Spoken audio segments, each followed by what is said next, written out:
Howdy, meine lieben 1000 STV-Zuschauer. Ich bin hier in, na klar, Texas, United States of America. Und ich habe das wirklich große Vergnügen hier, oder ich hatte das Vergnügen gestern und heute für euch die neue Honda Goldwing GL 1800 Goldwing, heißt sie ja richtig, zu testen. Ihr merkt schon am Namen, nach wie vor ein fetter 1800er Motor, ein nach wie vor unfassbar seidiger und kraftvoller Boxer 6-Zylinder 1833 Kubik, und es wurde von mir so empfunden und von vielen anderen Testern auch, oder von allen, es wurde an der neuen Goldwing wirklich fast alles besser als an der alten. Es gibt nur ein paar kleine Abers, und diese vielen Verbesserungen, diese tolle Leistung, die die Ingenieure geschafft haben mit der neuen Goldwing, und die paar kleinen Abers, die werde ich euch gleich näher bringen, also bitte dranbleiben.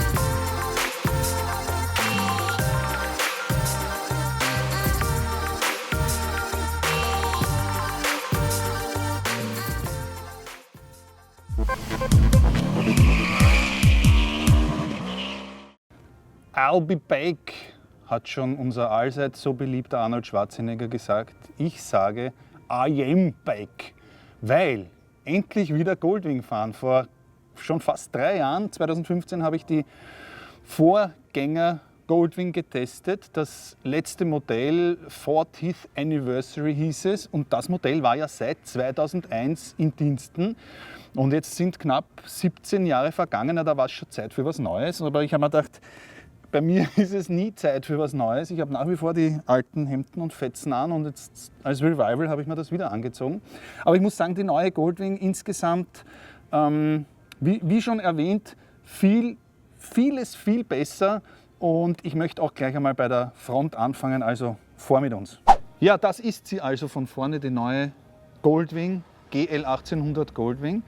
Hier die Goldwing Tour Version mit dem Topcase, das ihr jetzt nicht sehen könnt, aber eben auch mit der höheren Scheibe. Und da schon eine Sache, die mir an der neuen Goldwing besonders gut gefällt, weil ich dachte, sie ist eine etwas schmälere Scheibe als bei der alten Goldwing, die ja eine riesige Scheibe hatte, fast schon wie bei einem Auto ist man da auf dieser Goldwing gesessen, auf der alten, und man konnte das nur per 2 Hebel lösen sozusagen und das Schild dann nach oben oder dann reinschieben wieder, also keine elektrische Verstellung. Da habe ich mir gedacht, na okay, das ist nicht mehr zeitgemäß. Habe mir aber gedacht, bei der neuen ist es ja jetzt so viel schmäler, das Windschild, weiß nicht, ob das einen guten Windschutz bietet oder einen so guten Windschutz wie bei der alten.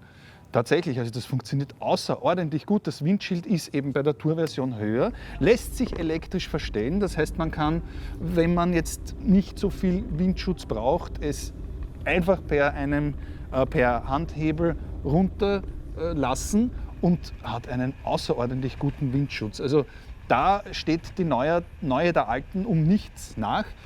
Das funktioniert bei der neuen meiner Meinung nach besser, vor allem weil die Scheibe überhaupt nicht zerklüftet ist. Man kann super durchschauen. Also ich habe es eigentlich den ganzen Tag raufgestellt, vor allem am ersten Tag, wo wir bei 8 Grad Außentemperatur, also Grad Celsius gestartet sind. Und das war eigentlich richtig kalt. Aber wir haben alle im Laufe des Tages gemerkt, eine Goldwing kann bei jeder Temperatur und bei jedem Wetter gefahren werden. Man fühlt sich trotzdem wohl. 8 Grad waren da überhaupt nicht so schlimm. Wir haben ja auch Griffheizung und Sitzheizung auf den Tourmodellen. Aber wurscht, wir sind einmal an der Front. Eben der Windschutz nicht schlechter als bei der alten. Also da eigentlich sogar besser. Da haben sie Fortschritt gemacht. An der Optik, ich meine, wer die alte mag, schön und gut, aber diese LED-Scheinwerfer, im Übrigen LED-Rundum-Beleuchtung, das schaut natürlich schon schnittiger und besser aus. Apropos schnittig, da ist aber wieder ein kleines Aber, denn die Front, wie ihr wahrscheinlich erkennen werdet, ist auch etwas schlanker geworden. Natürlich aerodynamischer, was unter anderem einem besseren Verbrauch zugutekommt. Aber hier unten dann Boxer 6-Zylinder-Motor und ich hatte am ersten Tag hat es auch viel geregnet und ja, da waren die Straßen halt nass und meine Schuhe waren ein wenig angekleckert, nicht schlimm, gar nicht schlimm. Wird auch jeder verkraften, aber bei der alten hat man wirklich so einen ganz argen Schutz. Also unser Guide ist die alte Goldwing gefahren, dessen Schuhe waren einfach makellos.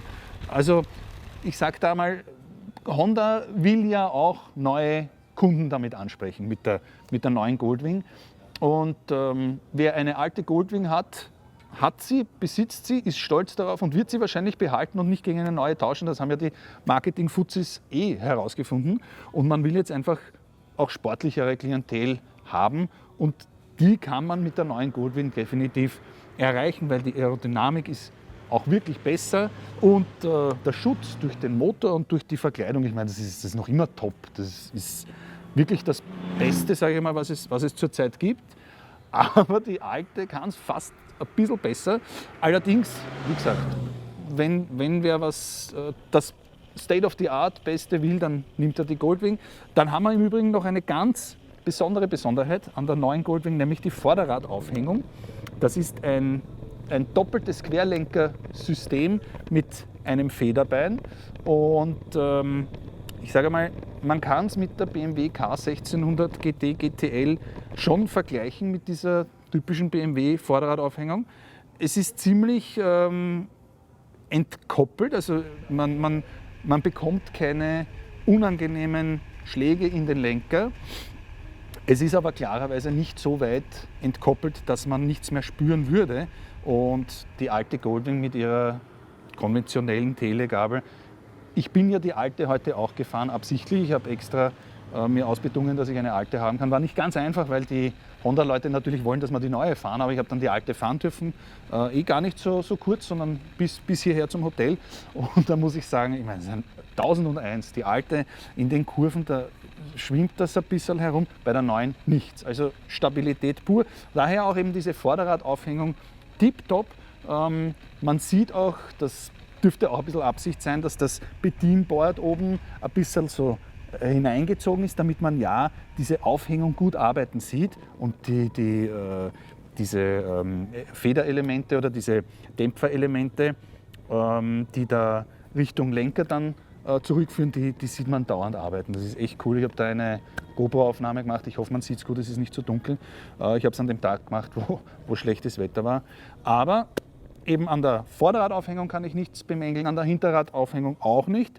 Ich bin nämlich auch die Version gefahren, ich meine, diese Versionsgeschichten, was es alles gibt in Österreich und in Europa überhaupt, das ist schon kompliziert. Jedenfalls die Tour-Version mit dem Topcase hat immer ein elektronisch verstellbares Fahrwerk und in allen Stufen, auch in der sportlichsten Stufe, ist das noch immer extrem harmonisch. Also es funktioniert auch eben auf der nicht elektronisch verstellbaren Einstiegsversion, die heißt nur Goldwing ohne Tour, ist es auch eine sehr, sage ich mal, nicht weiche, sondern sehr komfortable Abstimmung. Genau. Eine komfortable Abstimmung, die sicher trotzdem der alten gegenüber besser wurde. Bremsanlage, da ist echt viel Zeit vergangen, sage ich mal, zur neuen Goldwing von der alten. Das sind jetzt 320er Scheiben, radial montierte 6 Kolben, Bremszangen und ein Combined-Bremssystem, das meiner Meinung nach richtig gut funktioniert, weil wenn man die Hinterradbremse betätigt, fahren vorne 2 Kolben ein und braucht man vorne eigentlich gar nicht mehr allzu viel Bremse. Also wir sind jetzt hier in Amerika, gibt es ja hauptsächlich, falls ihr das noch nicht wisst, sehr lange gerade Straßen. Es gibt ein paar Kurven und die durften wir zwar auskosten und ausfahren, aber so richtig hartes Anbremsen gibt es nicht. Aber man hat trotzdem schon gemerkt, wenn man mal ordentlich reinzangelt hat, dass das sehr gut gebremst hat. Ja, die Front wäre somit erklärt. Windschild meiner Meinung nach besser als bei der alten. Optik, klar, auch besser. Wer jetzt irgendwie was ganz Fettes will, so wie die Goldwing, die alte nun mal ist, ja, muss halt die alte sich noch irgendwo suchen, aber die neue schaut fantastisch aus und die vordere Aufhängung und die Bremsanlage tipptopp. Und jetzt geht es weiter, ein Stückchen nach hinten zum Motor. So, bitteschön, da ist er nun. Da ist nun das Herzstück der 1800er Goldwing, da ist der Freudenspender, der uns so glücklich macht. Ein Boxer, 6-Zylinder, quer eingebaut. Man sieht das einfach wunderschön. Sehr stolz steht da Honda drauf. Und es war schon der Motor der Vorgängerin, ein 1832 Kubik Motor. Das ist jetzt, also 1833 Kubik werden angegeben. Man könnte meinen, es ist der gleiche Motor. Er baut allerdings um einiges kürzer als der Motor der Vorgängerin. Der Starter wurde mit der Lichtmaschine kombiniert, das macht den Motor kompakter. Es wurde überhaupt natürlich einiges überarbeitet.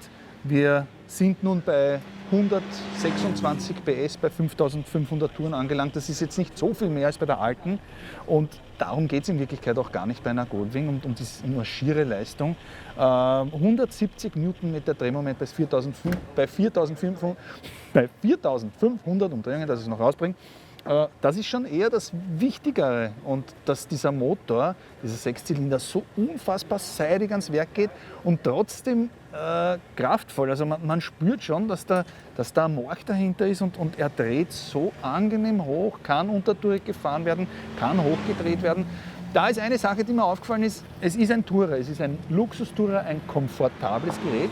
Dafür ist er mir fast in den höheren Drehzahlen ein bisschen zu laut. Also nicht, dass es jetzt unangenehm wäre, weil ja der Klang des Sechszylinders herrlich ist.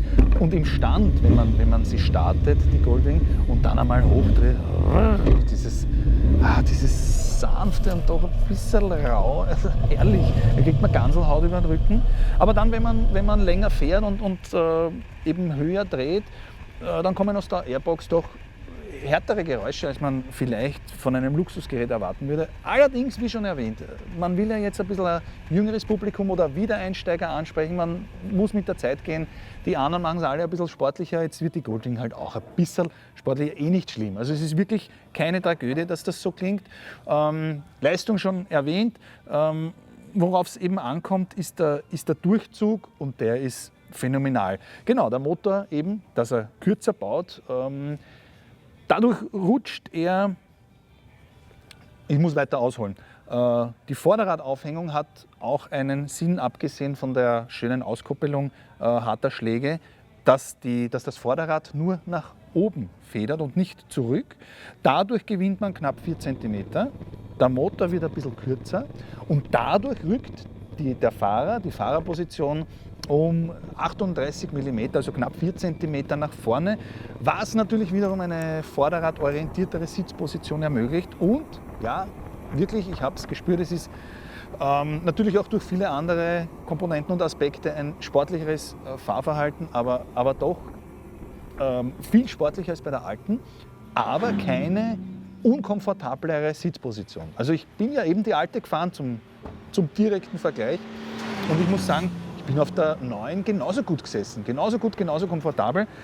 Die Fußrasten sind jetzt auch in einer echt angenehmen Sitzposition, und wir sind am ersten Tag nicht wenig gefahren. Ich glaube, das waren knapp 400 Kilometer, heute am zweiten Tag knapp 300 Kilometer. Ich meine, wenn man das in 2 Tagen 700 Kilometer fährt, gibt es schon viele Motorräder, auch Motorräder, die so tun, als wären sie komfortabel und bequem, wo man dann absteigt und irgendein Wehwehchen hat. Auf der Goldwing, die 2 Tage jetzt, da war nichts. Es war einfach ganz, ganz leicht und ganz angenehm. Der Sattel vor allem richtig bequem und komfortabel.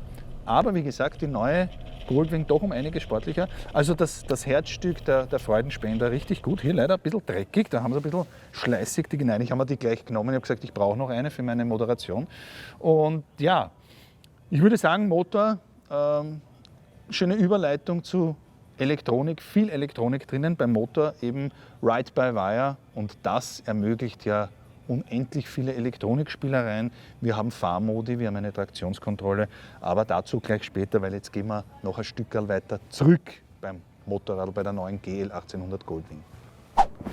Und schon sind wir beim wunderschönen Popschi der neuen Honda Goldwing. Aber bevor ich über den schönen Hintern spreche, möchte ich eben noch die Elektronik euch näher bringen. Und da ist ja eben einiges. Ride-by-Wire beim Motor erlaubt Fahrmodi, die bei den Tourmodellen eben mit dem Koffer hinten auf der rechten Seite mit dem Zeigefinger verstellt werden können. Es gibt 4 Modi. Es gibt den voreingestellten Tour-Modus. Voreingestellt deshalb, weil wenn man die Goldwing abstellt, dann dann kommt der Tour-Modus beim Einschalten automatisch wieder. Also das merkt er sich nicht. Hingegen das Windshield, wenn man es in einer Position hatte, wird die dann wieder hochgefahren, nachdem man 3 km/h oder 5 km/h gefahren ist.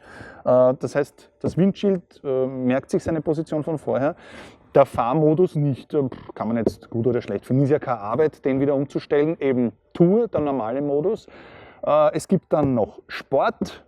Ich werde dann gleich erklären, was das alles zu bedeuten hat. Tour, Sport, Rain und Econ. Econ für Economy oder halt ökonomisch wenig Verbrauch.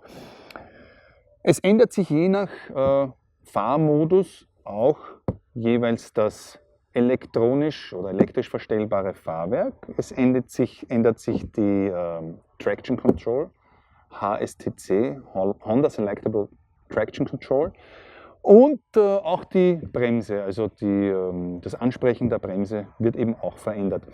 Beim Tour-Modus habe ich einen, meiner Meinung nach, ja, halt normal ansprechenden Motor. Das normal ansprechend deshalb, weil im Sportmodus erkenne ich dann, dass das Gas extrem giftig anreißt. Ist schwierig für mich zu sagen, ob das jetzt wirklich wer braucht.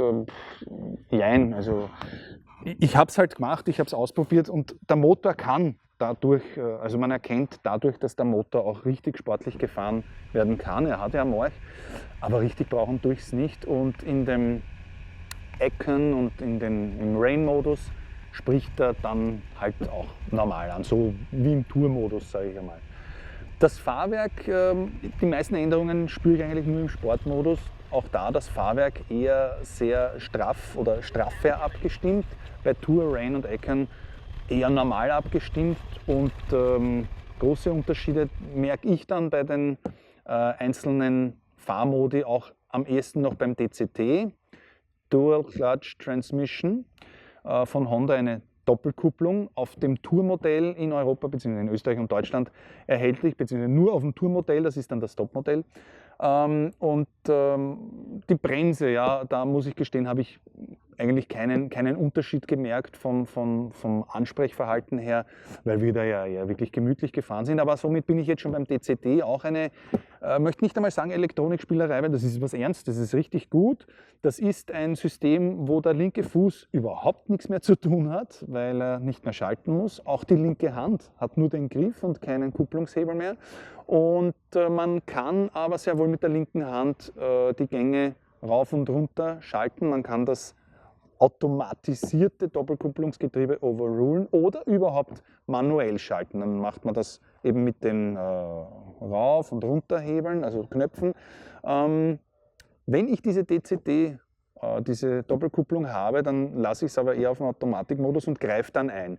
Und nun zu den Fahrmodi eben, wie sich das DCT verstellt. Im Tourmodus sehr harmonisch, würde ich sagen, ein paar Kleinigkeiten, wo ich mir denke, das könnte das System eigentlich besser, wenn man, sagen wir, im 4. Gang hochbeschleunigt, wenn man vielleicht vorher zurückgeschalten hat auf den 3.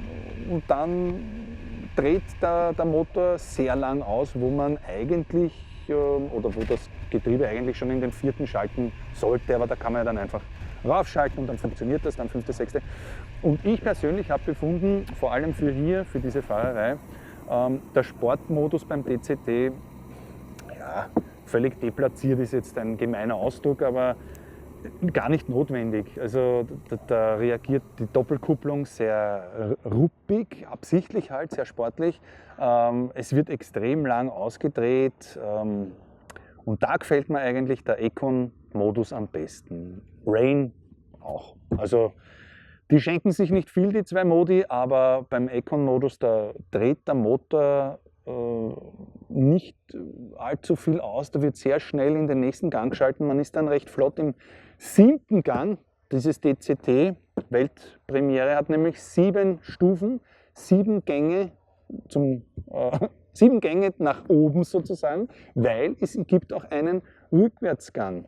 Bei der DCT-Version einen Kriechgang, weil der Rückwärtsgang lässt sich wieder mit den sozusagen Rauf- und Runterschaltknöpfen bedienen und man kann jetzt rückwärts kriechen, man kann aber auch vorwärts kriechen. Das ist natürlich perfekt beim Rangieren, wo man dann nicht mit dem ersten Wupp vielleicht weghupfen würde, was aber diese DCT nicht macht, weil es wirklich sehr gut abgestimmt ist. Aber man hat einen Kriechgang vorwärts, rückwärts beim DCT und 7 Gänge vorwärts, wobei wir einen Vergleich gesehen haben mit der alten Goldwing. Die hatte ja 5 Gänge. Und man merkt, dass der zweite Gang des DCT-Getriebes eigentlich zwischen ersten und zweiten Gang da dazwischen drinnen ist. Dann der dritte von der alten ist der vierte vom DCT, der vierte von der, wie ist das jetzt? Der vierte vom DCT ist der dritte vom alten, der fünfte vom DCT ist der vierte vom alten, von der alten und der sechste Gang vom DCT ist der 5. Gang von der alten und dann hat die DCT-Version noch einen 7. Gang, sozusagen einen Overdrive. Ja, jetzt, genau, habe ich das richtig gesagt. Und das ist natürlich ein Wahnsinn. Da dreht die dann richtig unter durch, hat aber Kraft und Drehmoment, mein 170 Newtonmeter bei 4.500, das ist schon was. Da liegt ja drunter auch schon eine Menge an. Und das funktioniert sehr gut. Ich bin aber auch, es wird eben in Europa nur die Tour-Version mit DCT geben und dann auch nur mit dem Airbag, den die Goldwing ja als einziges Motorrad besitzt. Eine weiterentwickelte Version des Airbags, den die alte Goldwing schon hatte. Leichter, kleiner, klar, weil die Komponenten mittlerweile kleiner werden. Der Luftsack, der wird wahrscheinlich genauso gut oder genauso groß sein. Das wissen wir von der alten, dass das gut funktioniert. Das wird auch auf der neuen Goldwing Tour gut funktionieren. Und die Goldwing Tour mit dem Top Case, zu dem ich ja dann gleich kommen werde, die gibt es auch mit Schaltgetriebe und eben ohne Airbag. Und das Schaltgetriebe, also das ist eine Sache, wer unbedingt das Modernste und das Neueste haben möchte, der muss natürlich die Top-Version nehmen, die mit, ich sage es jetzt gleich einmal, Österreich-Preis knapp 40.000, also 39.990 € zu Buche schlägt. Aber das ist nicht viel zu der alten Goldwing. Also wie gesagt, das ist natürlich eine Menge Geld, aber meiner Meinung nach nicht so viel für diese vielen Sachen, die man als Gegenwert bekommt mit der Goldwing Tour DCT und Airbag. Die Goldwing Tour eben mit dem Schaltgetriebe, die wird knapp 36.000 kosten. Und dann gibt es noch eine Bagger-Version, die heißt einfach Goldwing, Honda Goldwing.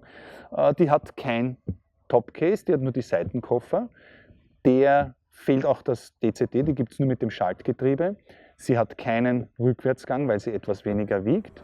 Und sie hat keine Traktionskontrolle dabei. Da denke ich mal, das wäre eigentlich doch möglich gewesen, auch der billigsten Version, die in Österreich 29.990 kosten wird, also knapp unter 30.000, da wäre es doch eigentlich möglich gewesen, dieses Gadget, das in den anderen drinnen ist und daher ja eigentlich keinen Mehraufwand bedeutet hätte, damit reinzupacken. Aber man will die Leute vielleicht ein bisschen dazu bringen, die besseren Versionen zu nehmen, die sich auch wirklich auszahlen.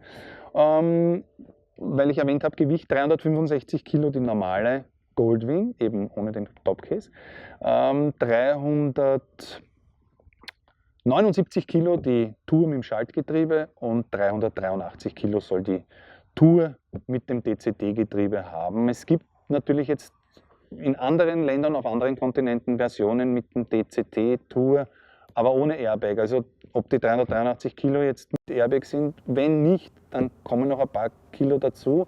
Allerdings sind das dann trotzdem knappe 30 Kilo weniger als bei der alten Goldwing und das ist dann richtig viel. Das heißt, der Motor ein bisschen stärker, die Maschine ein bisschen leichter, wirklich um Welten handlicher, angenehmer zum Fahren. Also das sind einfach 17 Jahre, die man wirklich spürt in der Entwicklung, die wirklich besser wurden.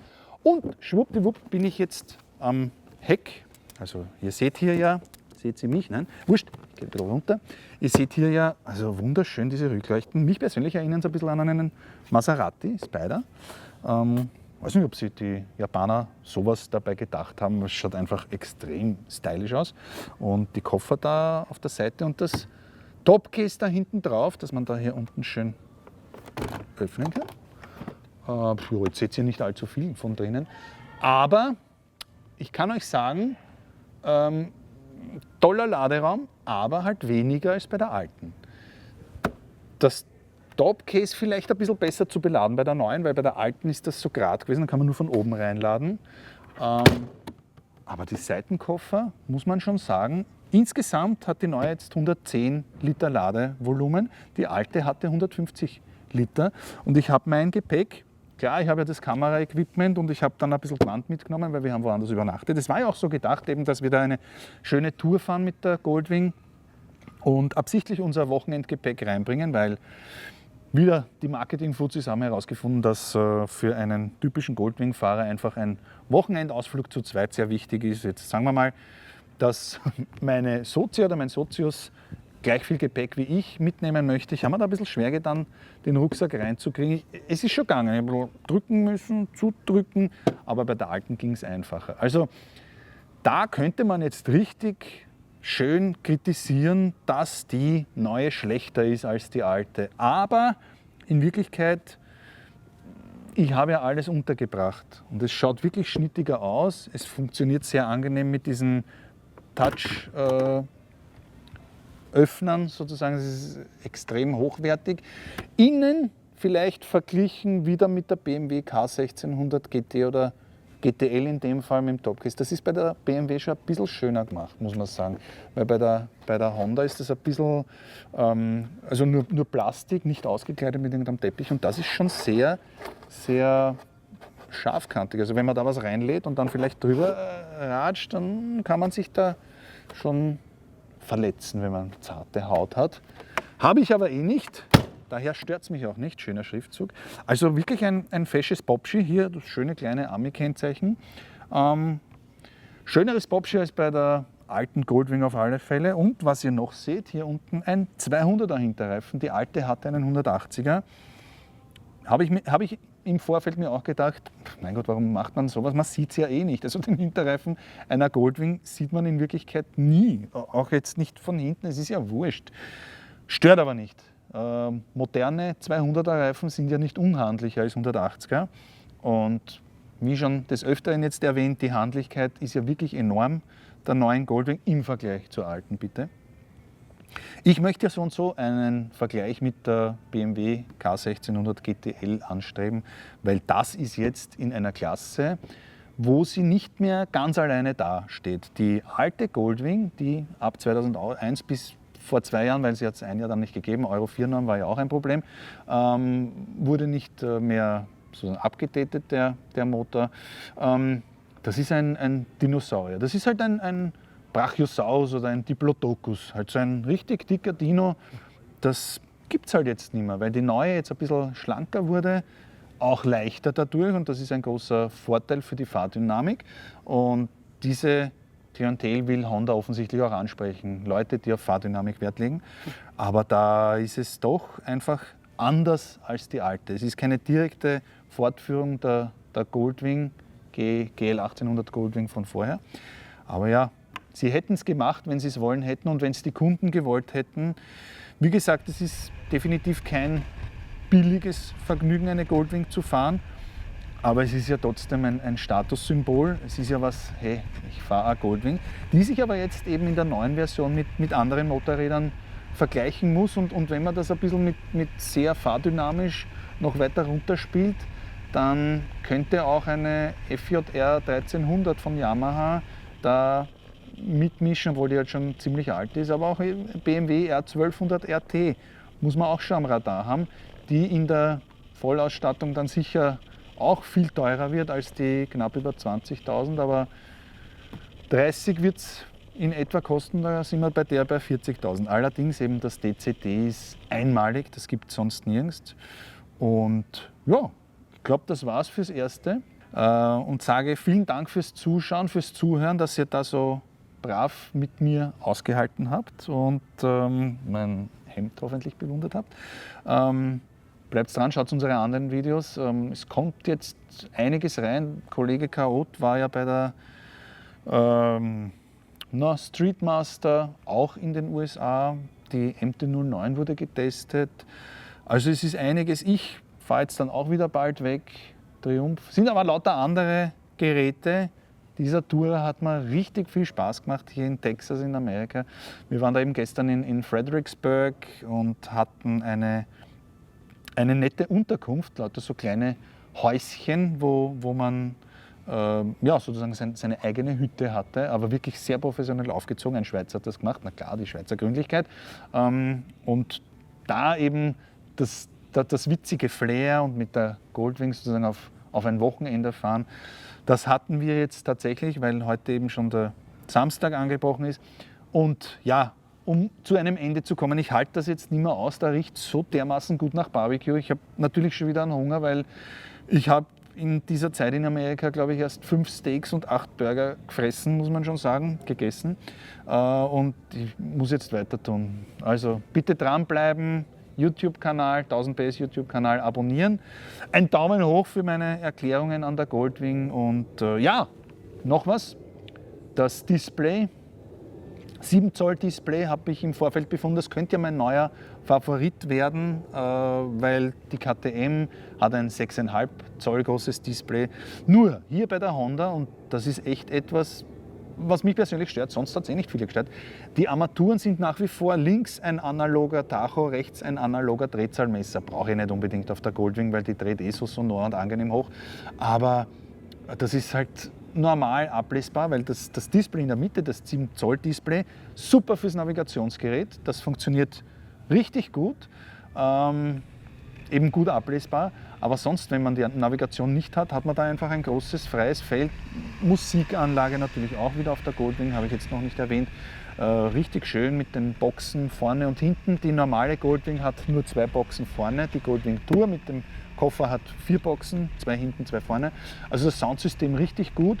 Und dann habe ich nur die Anzeige von der Musik. Manche haben es aber wirklich auch richtig genutzt, haben sich Musik vom Handy eingespielt, lässt sich per Bluetooth gut verbinden. Also da ist die Goldwing jetzt wirklich das Beste von den ganzen großen Tourengeräten, weil man es mit Bluetooth verbinden kann. Und es ist Apple CarPlay mit an Bord. Und da lässt sich dann sozusagen die Benutzeroberfläche vom Apple-Handy auf dieses Display spielen. Man kann mit einem Bluetooth-Headset verbunden Telefonanrufe annehmen. Man kann sie per Sprachanweisung abgehen lassen. Man kann sich irgendwelche Nachrichten vorlesen lassen. Das ist richtig gut. Also das ist jetzt das State of the Art an der Goldwing. Da kommt keiner hin. Da kommt kein anderer Hersteller hin. Da ist BMW ja nicht so gut. Und bei der Goldwing aber muss man auch sagen, das Apple CarPlay ist nicht Pflicht. Also man muss kein Apple-Gerät haben. Man kann über Bluetooth auch ein Android-Gerät verbinden. Und es funktioniert trotzdem. Nur halt diese Spiegelung der Benutzeroberfläche geht nicht. Das habe ich vergessen, habe ich jetzt noch angehängt und ja, das war's jetzt. Der Geruch wurde ja nicht besser, es riecht nach wie vor nach unfassbar gutem Barbecue und ja, ich hoffe, ich komme da jetzt auf und es ist nicht zu peinlich, aber viert euch, danke fürs Zuschauen.